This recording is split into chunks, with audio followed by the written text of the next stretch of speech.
네, 안녕하세요. 이원재입니다. 3월 31일 월요일 이원재 끝내주는 경제 라이브 시작하겠습니다. 오늘 슬로우 뉴스 이정환 대표 모시고요. 윤석열의 비용 같이 계산 한번 해보겠습니다. 어서 오세요. 네, 안녕하세요. 또 제가 카톡을 보고 아니 이런 엄청난 계산을 하셨나 이런 생각을 했었는데요. 이게 저는 기억나는 게 윌리엄 패색이라고 있잖아요. 이 사람 유명한 경제 칼럼니스트인데요. 예전에 블룸버그에 많이 글을 썼었는데 IMF 직후에 우리나라 따끔한 얘기도 많이 썼어요. 근데 이번에 포브스에 썼죠. 그래서 네. 여기 우리 이거 윤석열 씨 계엄 때문에 우리나라 GDP 엄청나게 타격이 입을 거다 이런 얘기 썼던 것도 다 기억이 나고 네. 그래서 비용 하니까 딱 또 관심이 가더라고요. 한국 국민들이 오랫동안 나눠서 갚아야 될 거다라고 경고를 했는데 그 당시만 해도 워낙 그 비상계엄 충격이 강해가지고 그런 생각을 못했죠. 근데 지나서 보면 총체적으로 지금 그 비용이 부담이 늘어나고 있는 상황입니다. 이런 말도 또 너무 멋있던데 예. 어제의 범죄를 벌하지 않는 것 그것은 내일의 범죄에 용기를 주는 것이다. 네. 알베르 까미가 한 말인데요. 그 윤석열을 이 비상계엄 그리고 이 국정문란 이걸 제대로 평가하지 않고 반성하지 않으면 극복할 수가 없다. 이걸 사실 지금 우리가 이제 이 탄핵과 파면에 집중하고 있지만 사실 그 이전부터 윤석열 정부 이미 몰락하고 있었던 게 아닐까. 문제는 파탄이었고 네네네. 당시 명태균 게이트는 거의 폭발 직전이었고 검찰이 그걸 쥐고 흔드느냐 마느냐 상황이었고 사실 집권 2년 반 만에 거의 그냥 레임덕 상황에 몰려 있었죠. 네. 경제도 엉망이었습니다. 그런데 그걸 겪고 잊어서는 안 된다라는 생각을 하고 있습니다. 저는 예전에 네. 이거 딱 말씀 들으니까 MB의 비용이라는 책이 있었어요. 맞습니다. 이명박 네. 대통령 네. 그 직후에 나왔던 네. 책인데 그것도 유정일 뭐 교수님 등이 그 프레시안 칼럼 모아가지고 쓴 그 책이었는데 책 제목이 MB의 비용이었습니다. 그것도 이제 이명박 대통령 재임 당시 했던 여러 가지 실정이 우리 경제에 미치는 네네. 악영향을 돈으로 네. 계산해 가지고 낸 거죠. 네네. 그 대충 그거하고 볼까요? 비슷한 말씀이세요? 네네, 맞습니다. 그거 한번 좀 제가 정리해 이제 다시 주시죠. 그 책도 네. 살펴보고 봤더니 이 당시 자원외교 한다고 해가지고 그 에너지 공기업 3사의 부채가 한 42조 원 정도 늘었습니다. 지금 그래프만 보여주실 텐데요. 4대강 사업이 원래 이제 예산은 22조 원이었는데 부대 비용이나 여러 이 추가 비용을 감안하면 84조 원으로 집계가 됐고요. 네. 세금 감면이 이제 63조 원인데 다 합치면 189조 원 정도입니다. 이 5년 동안 189조 원인데 이 대략 계산해 보니 윤석열 정부 이미 2년 반 만에 이거 훨씬 뛰어넘는 그 비용과 부담을 끼치고 있는 상황입니다.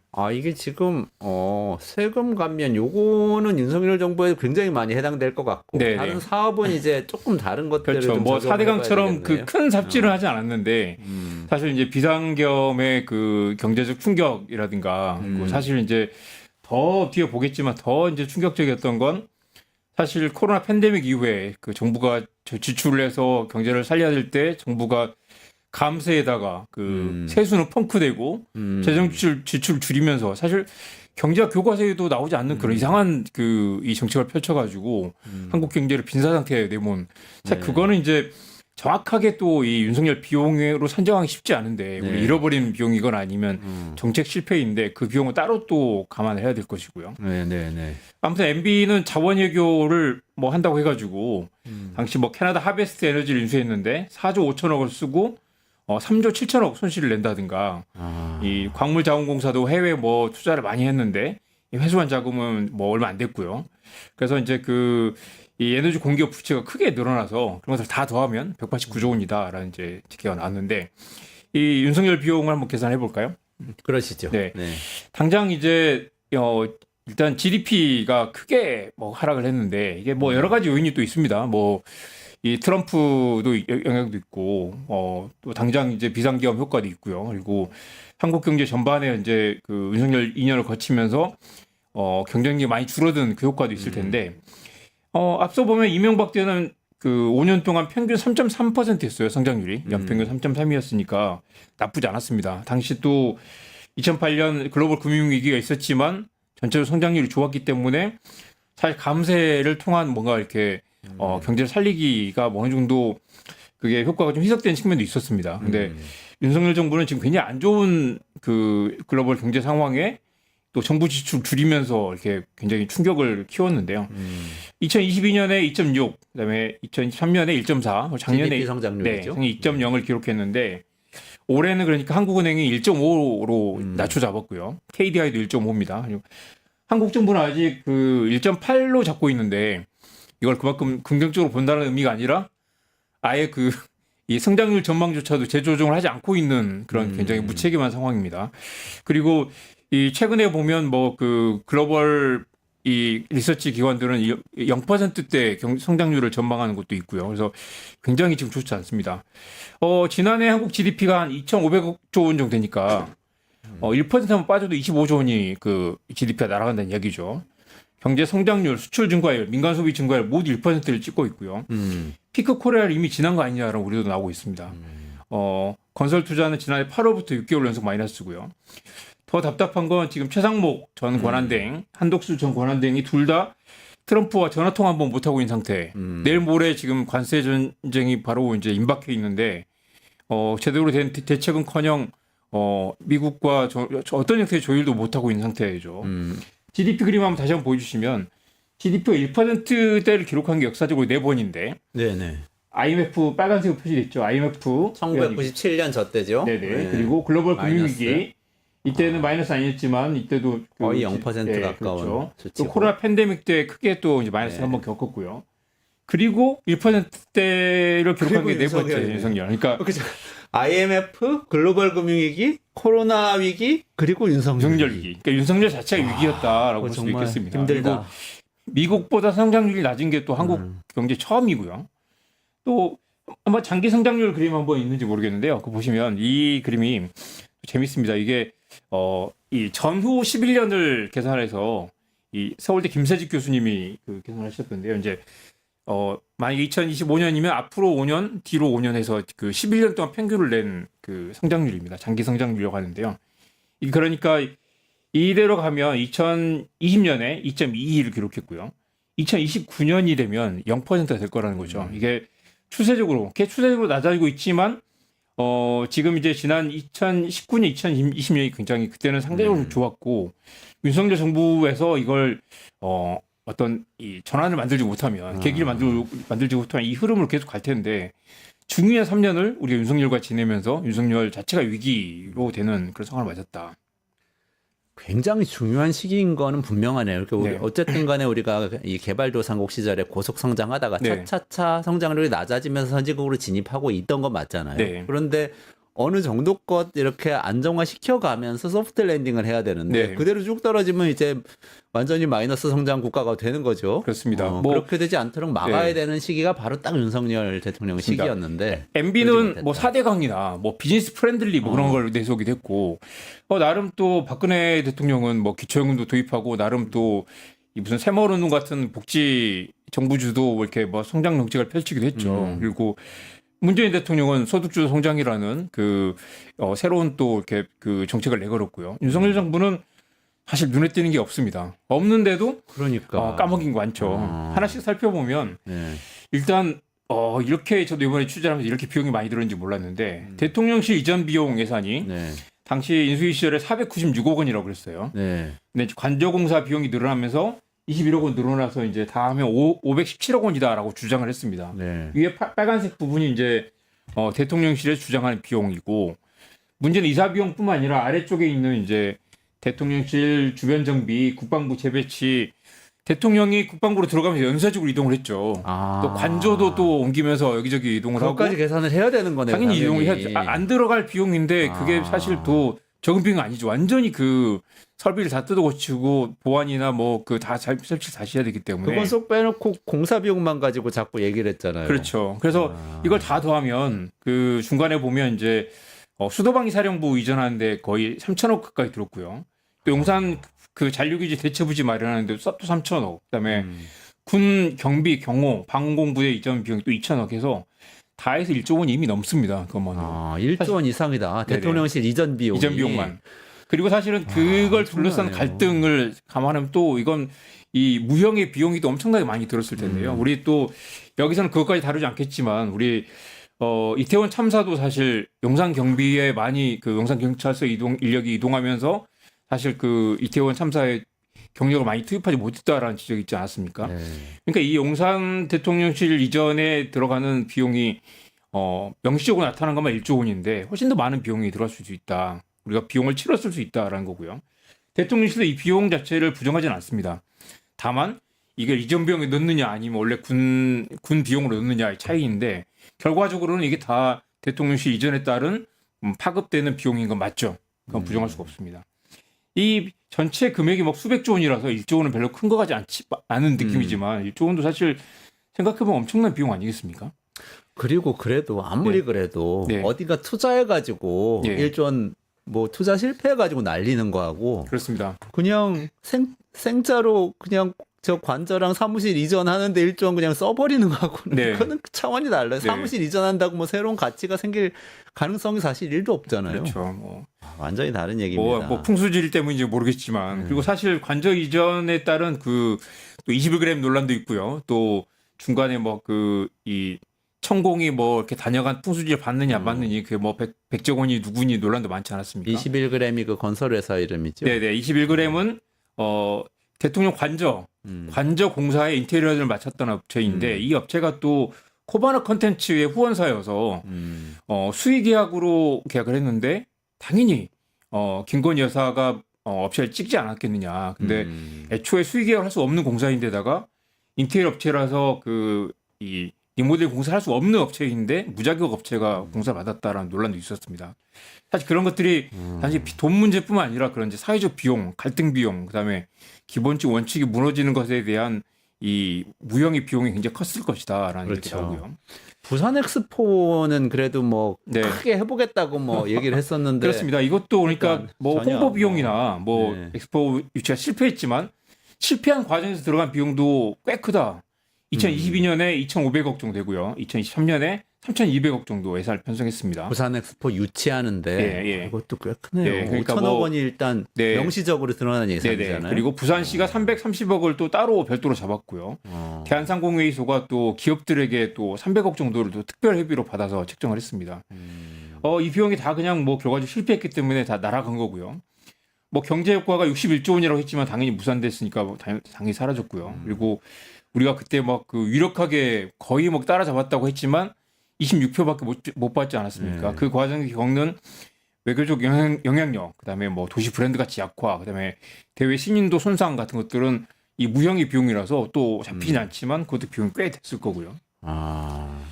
또 잼버리도 정말 그 다들 끔찍한 기억으로 남아 있죠. 잼버리. 예, 새만금 잼버리. 예. 예, 공식 예산이 한 1,200억 가까이 되고요.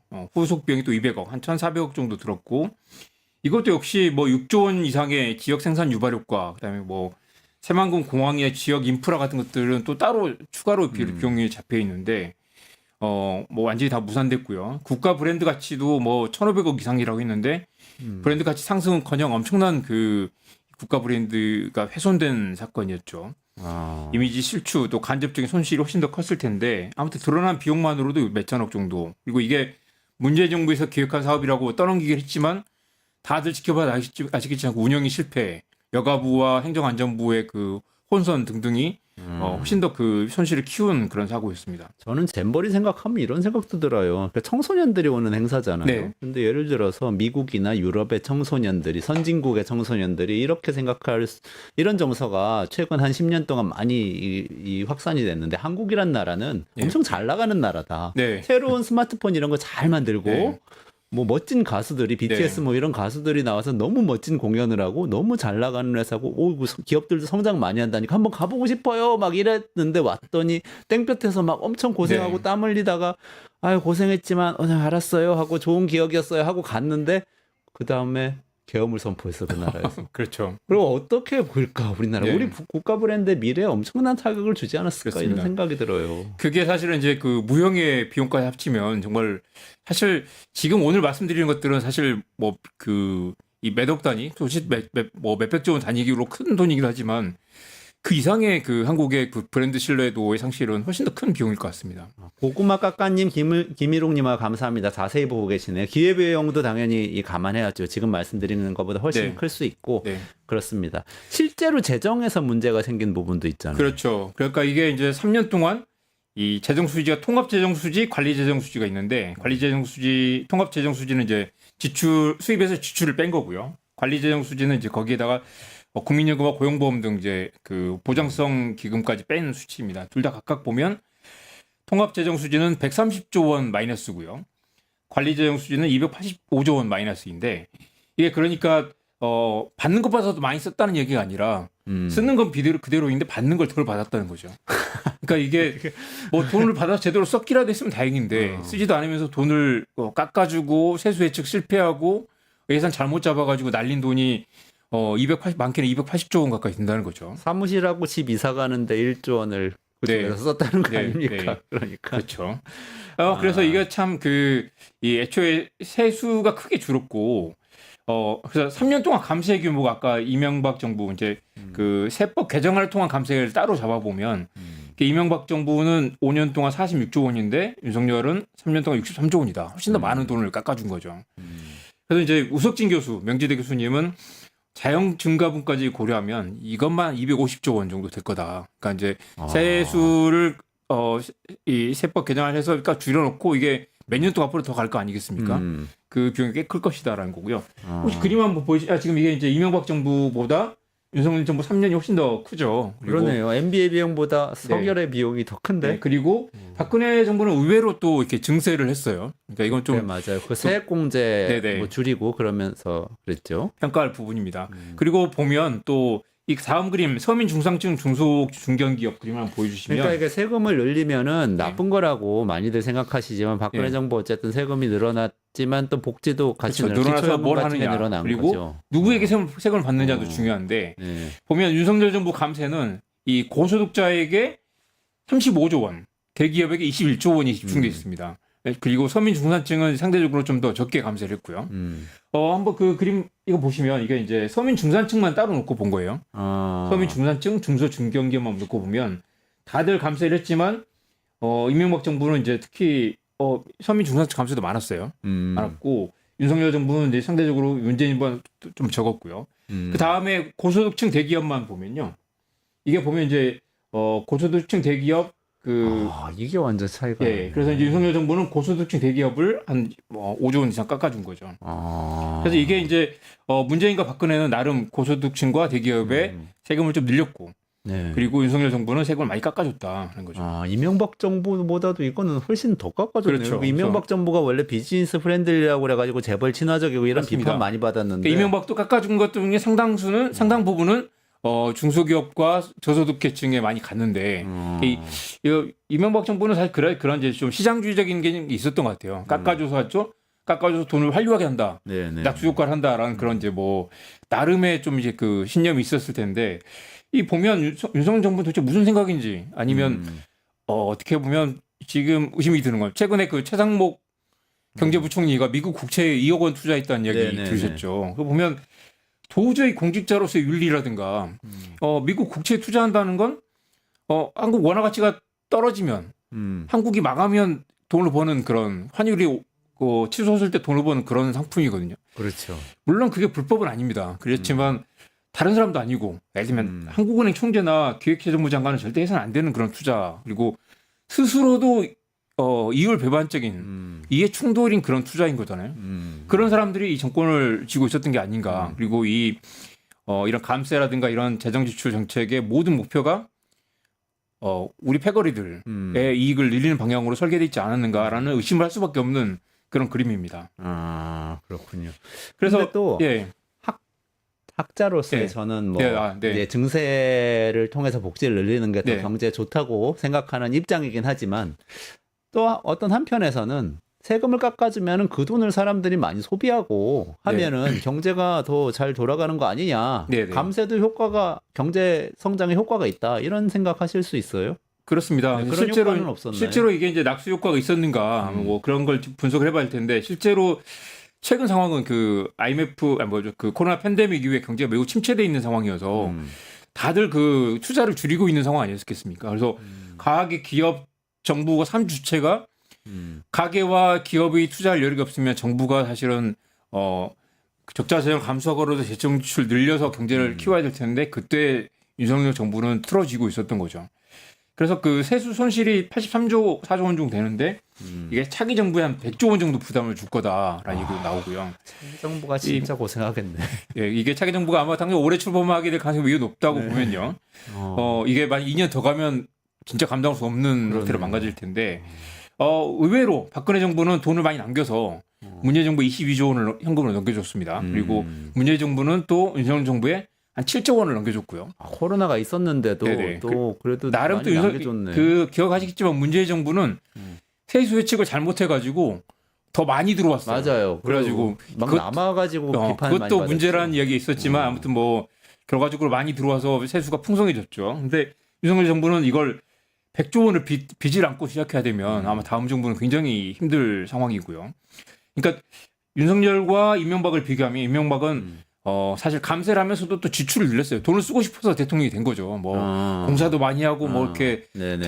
토공 국가를 만들고 싶은 그렇죠. 뭐 욕망이 4대강 있었죠. 사업하면서 뭐 네네. 강바닥도 파야 되고 네. 뭐 예산 이쪽에 많이 모래를 써야 파가지고 되니까. 이쪽에 갖다가 부으면서 그걸로 이 무슨 5대5 사업처럼 그런 걸 만들어 보겠다는 신념이 있었을 텐데 윤석열은 그런 것도 없었던 것 같습니다. 그래서 감세를 하고 돈을 안 쓰고 쥐고 있고 그러면서 경제를 성장 동력을 꺾었고 이 건전 재정을 이야기하면서 또 펑크를 냈어요. 건전하지도 않았습니다.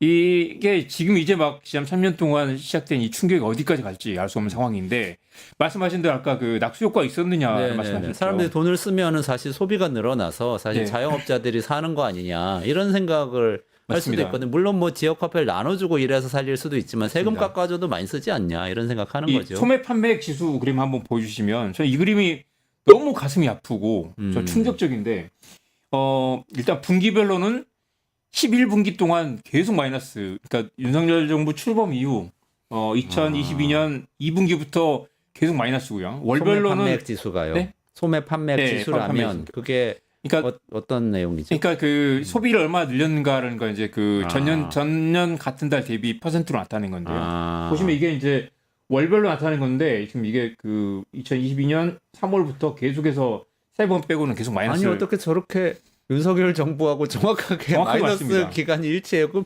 초반부에는 뭐 조금 억울할 수도 있는데 네. 그 추세를 보니까 뭐 확실히 계속 마이너스죠. 윤석열 그래서 정부 이건 탓이네요. 이거 감당할 수가 없는 그래서 사실 사람들이 돈을 안 쓰거나 못 쓰고 있다는 거죠. 그래서 돈을 안 쓰면 경제가 계속해서 위축되고 돈을 쓸 수가 없는데 정부가 돈을 틀어주고 있고 그 감세를 했지만 그 돈이 이 경제에 환류되지 않고 부자와 대기업에만 갔다는 거죠. 최근에 또 자영업자 비율이 최초로 20% 밑으로 떨어졌습니다. 19.7을 기록했는데 네. 그만큼 자영업자 경기가 어렵다는 이야기도 되고요. 자영업이 싫어서 떠나는 게 아니라 자영업도 못할 상황이 되니까 자영업을 그만두고 쿠팡 택배 알바 같은 걸 하고 있는 거죠. 그렇죠. 배민 그렇게 가고 그 있는 배달 거죠. 같은 거 하고 있고요. 그래서 아유, 고생하는 분들 너무 많으세요 네. 요새. 자영업 대출도 사상 최대 1,070조 원까지 늘었고요. 네네네.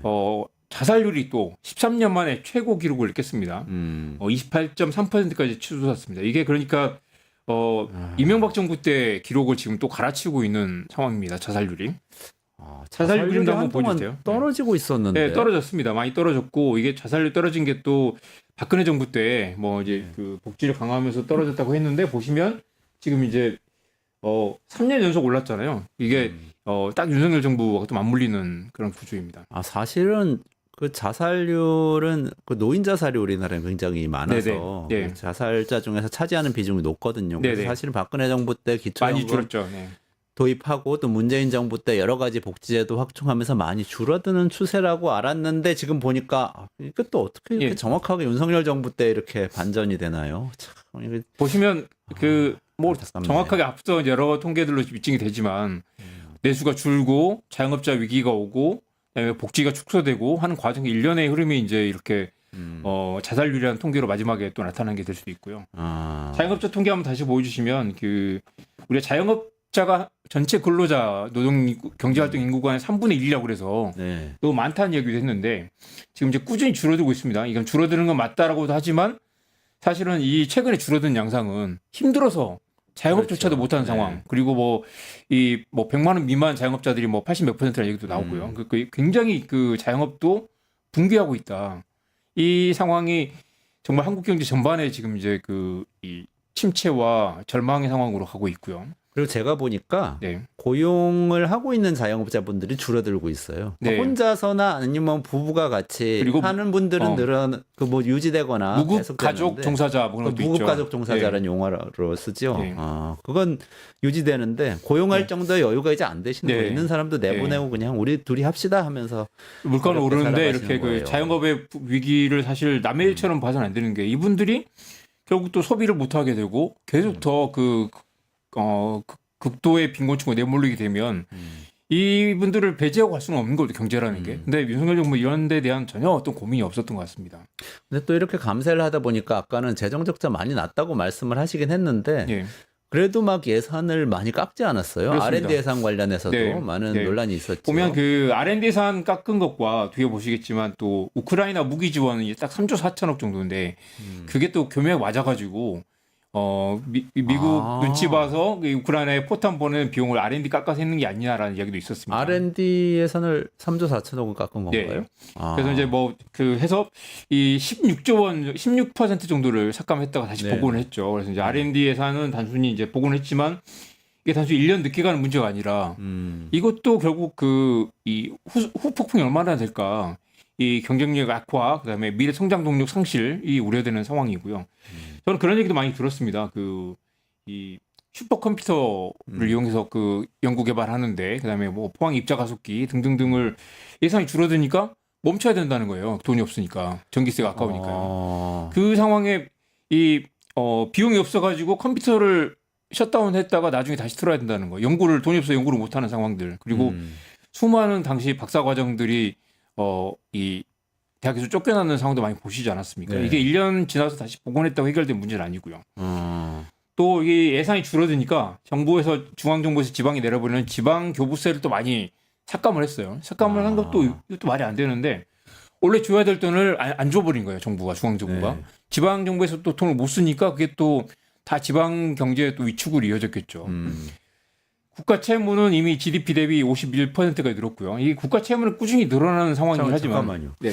국가 채무는 원래는 윤석열 정부는 들어오면서 네. 틈만 나면은 건전재정. 문재인 정부 때 국가 빚이 얼마나 늘어가지고 네, 지금 네. 우리가 그걸 막느라고 네. 너무 힘든데 네, 그래도 네. 감세도 하고 지출도 줄여야 된다. R&D 예산 깎을 때도 그 얘기했어요. 맞습니다. 문재인 정부 때 물려준 빚이 너무 네, 많아가지고 네. 그랬는데 그거 사실 문재인 정부 채무가 때 늘었어요, 오히려. 예, 문재인 정부 때 채무는 국가 채무는 사실 당시 그 코로나 팬데믹 이후에 사실 네네. 그 재난지원금도 주고 이거 국가 채무입니다. 그러니까 이건 네. 꾸준히 늘어나는 게 맞습니다. 특히 문재인 정부 때 2019년에 크게 늘었고 윤석열 정부는 그걸 문제 삼으면서 국가 채무 너무 높다라고 했는데 사실은 국가 채무는 외국보다는 좀 한국이 그래도 건전한 편이거든요. 네. 그리고 옛날 장하준 교수 같은 분은 국가 채무를 늘려서라도 국가가 성장을 주도해야 된다라는 얘기도 많이 하셨고 이 51%도 사실 크게 높다고 할 수는 없습니다. 그렇지만 윤석열 정부는 그걸 문제 삼으면서 본인들도 이걸 더 늘렸다는 거죠. 늘렸는데 돈을 써서 늘린 것도 아니고 이걸 이 세수 예측을 잘못하거나 부자 감세를 해가지고 펑크가 난 게 사실 이 국가 채무를 늘리는 방향식으로, 그러니까 굉장히 안 좋은 방식으로 국가 채무가 늘어난 거죠. 보통 정부가 이 재정 적자를 감수하고 어디 중요한 데 투입을 한다거나 재난지원금을 투입한다거나 성장 동력을 위한 어디에 투자를 한다거나 하면 모르겠지만 그 국가 기관망에 투자를 한다거나 IOC에 투자를 한다거나 한 것도 아니고 이 세금을 깎아주면서 그 마이너스 재정 적자가 이 국가 채무로 이어지는 굉장히 안 좋은 부채, 성격이 질 나쁜 부채라고 할 수 있겠습니다. 그러니까 세금을 깎아주는 거는 정부 입장에선 수입이 줄어드는 것인데 그것 네. 때문에 정부 빚이 늘어났다는 거잖아요. 네네. 그런데 사실 그 세금을 깎아준 대상은 아까 처음에 말씀하신 걸로는 부자나 네. 대기업 세금을 주로 깎아줬다. 네, 그러면 결과적으로는 부자나 대기업 도와주느라고 전 국민이 부담을 지게 된 맞습니다. 빚을 지게 된뭐 이런 부자들과 상황이 된 대기업들이 거죠. 사실 우리 상식적으로 이 저소득계층에 돈을 주면 그 돈을 쓰게 되는데 부자들은 돈을 준다고 해서 갑자기 그 돈을 더 그만큼 추가로 늘리진 않죠. 상식적인 부분이고 우리가 이명박 정부 때 익히 그 비싼 수업료 치르고 알게 됐던 것들인데 그걸 똑같이 이 굉장히 권위적이고 또 1시간 회의 중에 59분 동안 말을 한다는 그 대통령이 밀어붙이면서 그걸 아무도 제어하지 못하면서 지난 2년 반 동안 한국 경제가 크게 망가져 있는 그런 상황이죠. 어쨌든 뭐 그래서 빚은 굉장히 많이 늘었다. 예, 이 부분 빚 이 얘기하지 지점에서만 마라. 최소 재정 적자와 세수 결손으로 최소 167조 원. 167조 원이요. 예. 그래서 여기다 긴축 재정, 성장 저하, 간접 손실까지 하면 훨씬 더 심각하겠지만 여기서만 또 이렇게 이 국가 재정 수지 그림 한번 보여주세요. 이 그림도 정말 가슴이 아픈데 아까 처음에 말씀드렸던 그림이지만 이 90년부터 1990년부터 쭉 나타낸 것들인데 지금 이제 문재인 정부 말기 그 2020 파란색 빨간색이 무슨 뜻이죠? 파란색이 통합재정수지고요. 빨간색이 관리재정수지입니다. 근데 이제 관리재정수지는 이제 국민연금하고 이제 다른 보장기금까지 포함한 거죠. 그런데 보면 문재인 정부까지는 어느 정도 그 관리재정수지, 통합재정수지는 흑자를 유지했고요. 그리고 이 2019년, 2020년에는 코로나 팬데믹 때문에 정부 지출 늘리면서 마이너스가 뭐 당연한데 그 이후에 그다음에는 회복이 안 되고 점점 2022년, 23년, 24년까지는 거의 그냥 뭐 이 완전히 차원이 다른 형태의 지금 재정수지 적자를 내고 있는 상황입니다. 이 그림도 보면 이게 사실 윤석열 비용의 가장 극단적인 그림일 텐데. 그러네요. 뭐 우리가 뭐 4대강에 뭐 이렇게 뭐 강바닥을 파서 적자가 난 것도 아니고 우주선을 날려 보낸 것도 네? 뭐 네. 화성을 뭐 탐사하느라 돈을 그러니까요. 쓴 것도 그것도 아니고 아니고, 그리고 네. 전 국민한테 기본소득으로 돈을 나눠준 그렇죠. 것도 아니고 돈을 쓰느라고 적자난 것도 아닌데 이렇게 많은 돈이 어디로 갔는가. 그러니까 살림하다 보면은 그럴 때가 있어요. 그러니까 네. 돈을 수입이 줄어들잖아요. 실업을 네. 당하거나 그래 수입이 없어지잖아요. 네. 그러면은 내가 아껴서 쓰고 그렇습니다. 쓰는 거 같은데 아껴지는 건 없이 적자만 점점 쌓여서 빚감이 올라앉게 된다. 자동차를 할부로 샀다면 빚은 낮지만 자동차 남아 있을 거 아니겠습니까? 그런데 그렇죠. 여기는 이렇게 많은 재정 적자를 했는데 이게 다 어디로 갔는가? 미스터리한 일입니다. 미스터리는 아니고 사실 이게 다 세금 깎아주고 돈 줄이고 세수 예측 실패하면서 나타난 그런 합리적으로 비용이죠. 이해하기 어려운 그런 상황이네요. 근데 또 생각이 나는 게 그 우리 대왕고래 사업이라고 네. 있었잖아요. 네. 그런 거는 그래도 투자하는 사업이긴 한데 물론 뭐 허황된 이것도 이야기라는 사실 비판이 그런 생각이 많지만. 전 들었습니다. 대왕고래에서 만약에 그 석유가 콸콸콸 나왔다면 비상경까지 가지 않았을 수도 있겠다. 아마 윤석열 대통령이 그걸 좀 노렸던 것 같아요. 그 처음으로 대국민 뭐죠 긴급 담화를 하면서 맞아. 이렇게 뭐 엄청난 뭐 본인 스스로 막 이렇게 그 흥분해가지고 이렇게 발표를 하셨는데 그 자체가 국정 전환에 뭔가 키가 될 수 있을 거라고 믿었던 것 같은데 반응이 냉담했죠. 냉담했고 실제 당시 액트지오 뭐 사기극 논란도 있고 그랬죠. 그리고 당시 그 건을 터뜨릴 때만 해도 또 디올백 논란과 뭐 주가 조작 등 김건희 리스크가 커져 있던 때였기 때문에 뭔가 그런 함탕 이벤트로 물론 그 전에는 부산 엑스포도 있었고 계속해서 그런 이제 이벤트로 뭔가를 국면 전환을 하려고 했는데 실패했습니다. 1차 시추에만 1,263억 원을 썼고요. 이게 전체 예산 6천억 원이니까 이걸 잡혀 있는 상태 아직 이걸 중단하지 않은 상태예요. 그리고 이 아직도 계속 뭐 시추를 해야 된다라고 주장하고 있는 상황입니다. 당연히 이건 이제 탄핵 상황이니까 일단 멈춰 있긴 하지만 예산은 포기하지 않는 상태입니다. 그리고 이걸 1,000억 원 중에 정부와 대한석유공사가 반반씩 내기로 했는데 정부 예산을 지금 이제 민주당이 삭감하면서 석유공사가 또 이걸 회사채를 5,900억 원을 발행한 상태인데 5,900억 원도 결국 정부 공기업 부채니까 결국 그 한국 경제가 떠안아야 될 그런 비용입니다. 그렇죠. 네. 이걸 사실 여기서 뭐 정말 콸콸콸 뭐가 나온다면 모르겠지만 이것도 실패한 사업이고 결국 이것도 윤석열 비용 중에 하나로 잡아야 될 상황입니다.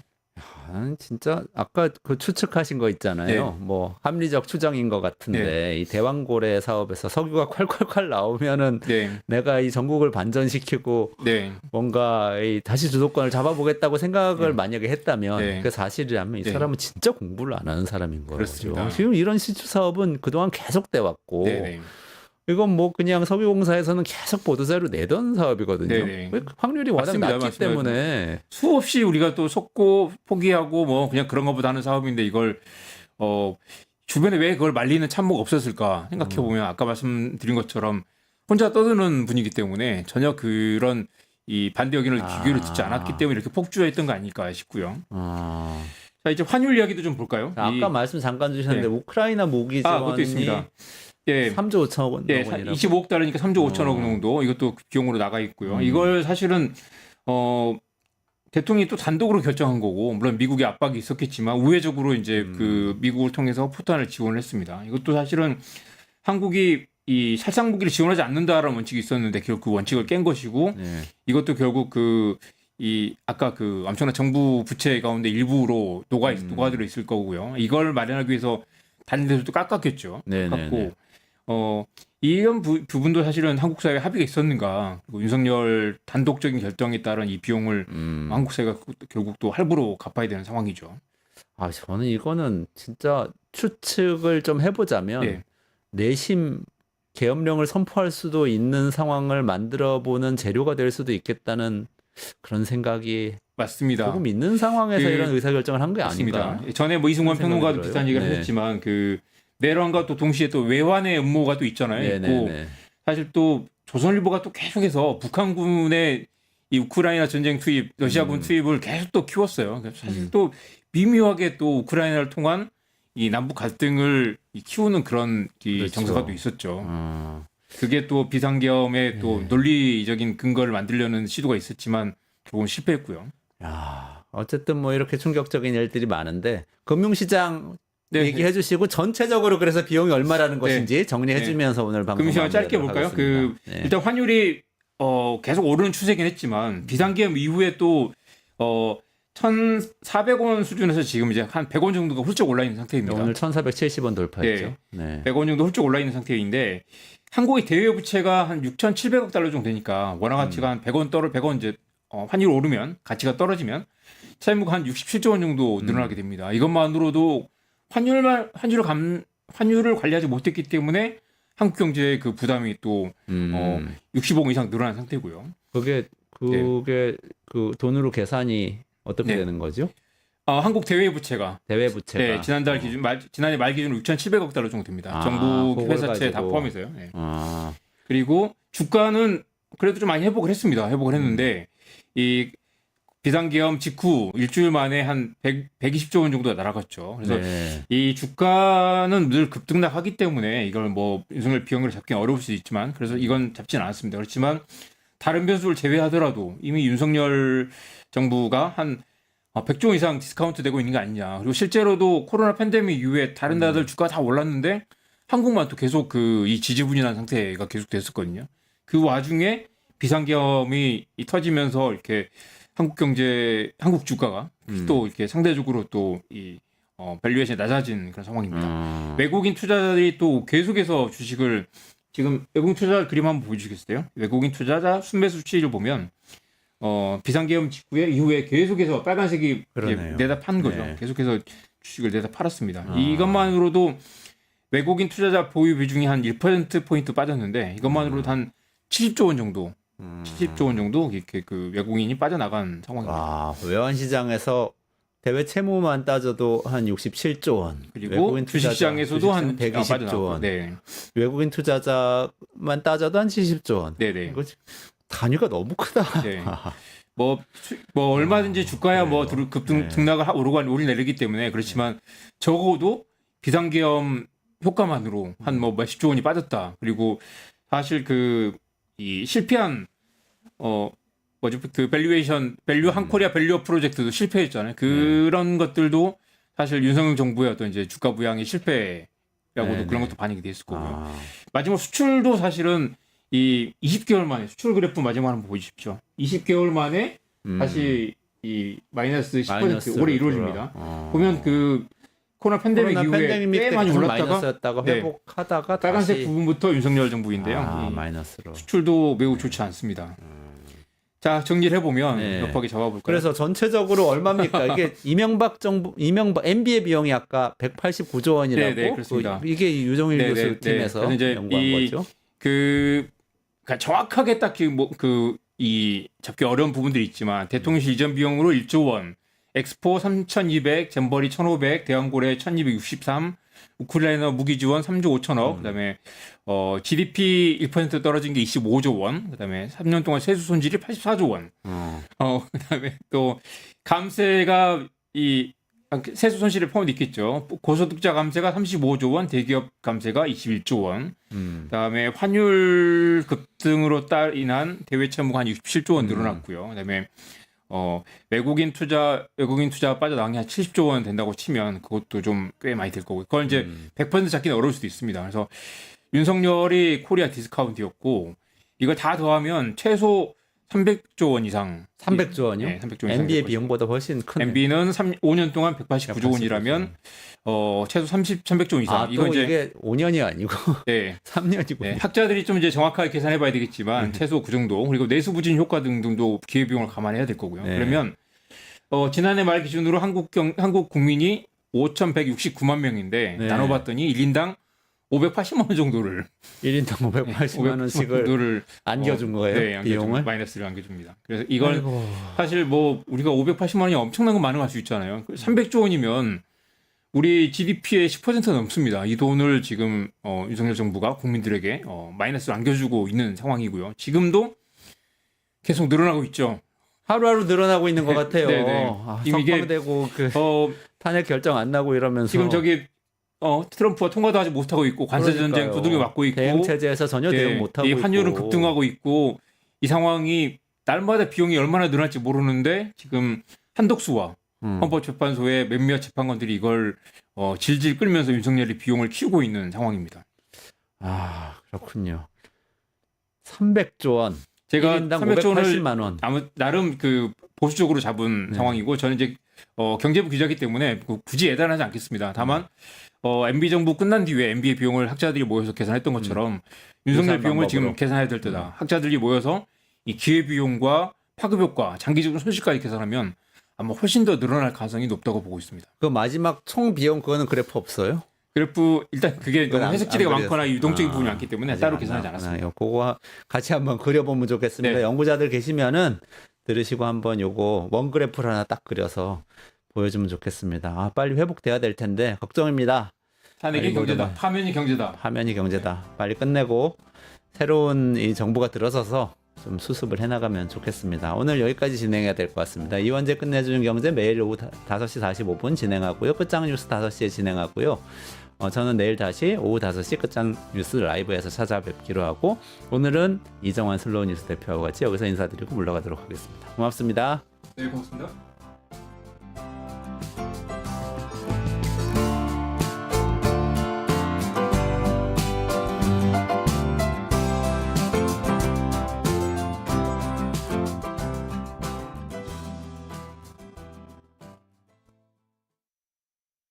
뉴스토마토 K평화연구원이 12.3 내란을 막아낸 시민영웅 1000명 찾기 프로젝트를 진행합니다. 비상계엄 선포 이후 국회, 광화문, 남태령, 한남동 공관, 헌법재판소 등지에서 내란을 막고 탄핵 소추를 이뤄낸 시민영웅 1000명을 찾아내 대한민국 민주주의의 역사로 기록하고 시상의 본보기로 삼음으로써 민주주의를 더 널리 확산하기 위한 프로젝트입니다. 이 과정에 직접 참여했거나 참여자를 추천해 주실 분들은 우측 제보하기 QR코드나 아래 메일로 추천 및 제보해 주세요. 민주시민 여러분의 많은 참여 바랍니다. 뉴스토마토 K평화연구원과 함께 해주실 분들의 추천 제보 및 후원을 기다립니다.